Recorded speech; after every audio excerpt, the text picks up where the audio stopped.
বিশ্ব নবী রাহমাতুল লিল আলামিন সাহাবায়ে কেরামদেরকে সামনে নিয়ে নবীজি প্রশ্ন করলেন, ও সাহাবীরা, তোমরা কি জানো ইয়াউমাইযিন তুহাদ্দিসু আখবারহা, এই জমিন কিয়ামতের ময়দানে খবর দেবে, বার্তা দিবে আল্লাহর দরবারে।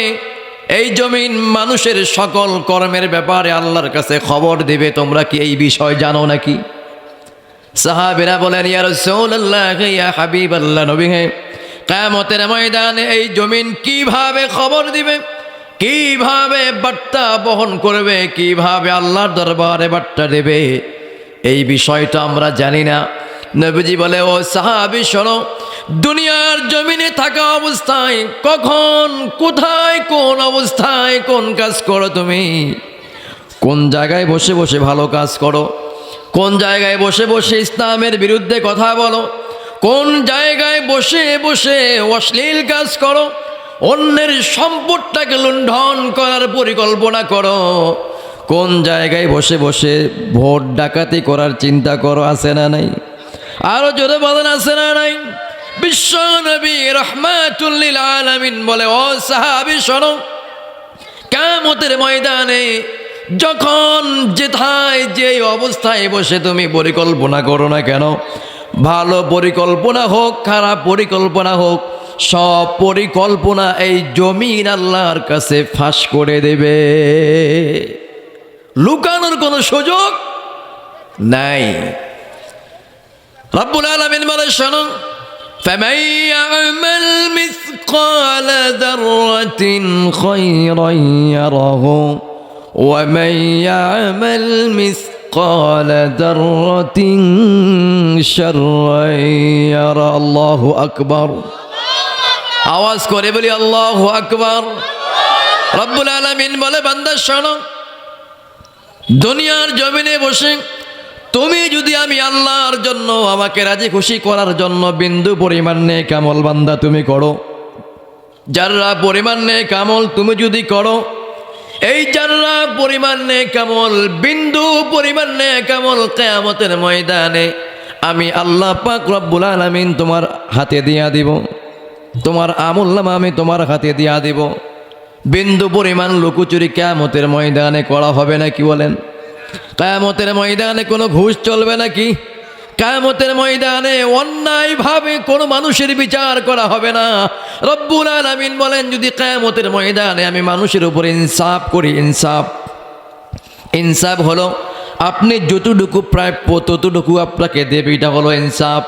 আল্লাহ বলেন, যদি আমি ইনসাফ করি, পৃথিবীর জমিনে আমার এমন কোনো বান্দা নাই যে বান্দা জান্নাতে যেতে পারবে তার আমল দিয়ে।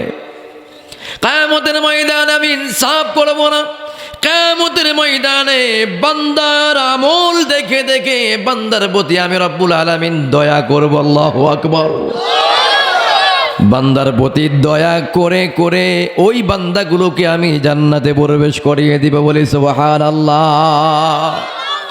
শুধু মানুষের নেক আমলগুলো কিয়ামতের ময়দানে আল্লাহ পাক রব্বুল আলামিন দিবেন, বিষয়টা কিন্তু এমন নয়।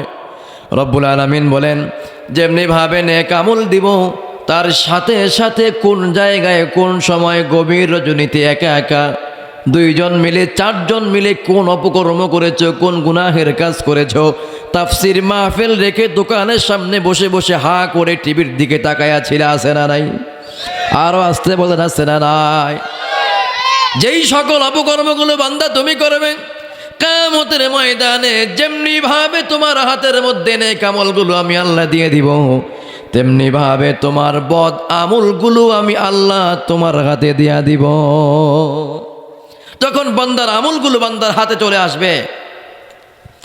রব্বুল আলামিন বলে, শোনো, কিয়ামতের ময়দানে যখন তোমার আমলনামাগুলো তোমার হাতে যাবে, তখন আল্লাহ পাক রব্বুল আলামিন আয়াত নাজিল করে দিবেন, আয়াত ঘোষণা করবেন। বান্দাকে লক্ষ্য করে রব্বুল আলামিন বলবেন, ইকরা কিতাবাকা কাফা বিনাফসিকাল ইয়াউমা আলাইকা হাসিবা। আল্লাহু আকবার। রব্বুল আলামিন বলবেন, ইকরা, পড়ো, ইকরা, তুমি পড়ো, কিতাবাক, তোমার কিতাব, তোমার আমলনামা তোমার জীবনে কখন কোথায় কি করেছো তুমি পড়ো। বান্দা যখন কিতাব খুলবে দেখবে বান্দা কখন কি করছে, ছোট্ট ছোট্ট আমলগুলো সব এই কিতাবের মধ্যে লিপিবদ্ধ হয়েছে। সুবহানাল্লাহ। আবার যত অপকর্ম করেছে বান্দা, যত গুনাহের কাজ করেছে, অশ্লীল কাজ করেছে, সেই গুনাহগুলো ওই খাতার মধ্যে, ওই কিতাবের মধ্যে সুন্দরভাবে লেখা থাকবে। তারপর রব্বুল আলামিন বলবেন, ইকরা কিতাবাক, তোমার কিতাব তুমি পড়ো। কাফা বিনাফসিকাল ইয়াউমা আলাইকা হাসিবা, এবার তোমার হিসাব তুমি মিলাও। কিতাব পড়ার পরে তোমার আমলনামা কোনটা ভারী হয়েছে, নেকের পাল্লা ভারী না কোনো গুনাহের পাল্লা ভারী, তুমি তোমার হিসাব মিলাও। হিসাব মিলানোর পরে তুমি ডিসাইড করো তুমি কি জান্নাতে যাবে না জাহান্নামে যাবে। কি বলেন, পারবেন তো হিসাব করতে? পারবেন না?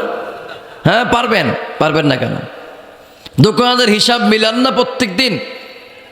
যারা ব্যবসা করেন দোকানের হিসাব মিলান তো, কত টাকা লাভ হলো, কত টাকা লস হলো, এই হিসাবটা যেমন আপনার সামনে স্পষ্ট, কিয়ামতের ময়দানও আপনার আমলনামাটা আপনার সামনে স্পষ্ট হয়ে যাবে। আপনি দেখতে পাবেন আপনার কোন আমলটা ভারী হয়েছে, নেকের পাল্লাটা ভারী হলো না গুনাহের পাল্লাটা ভারী হলো, আপনি দেখতে পাবেন।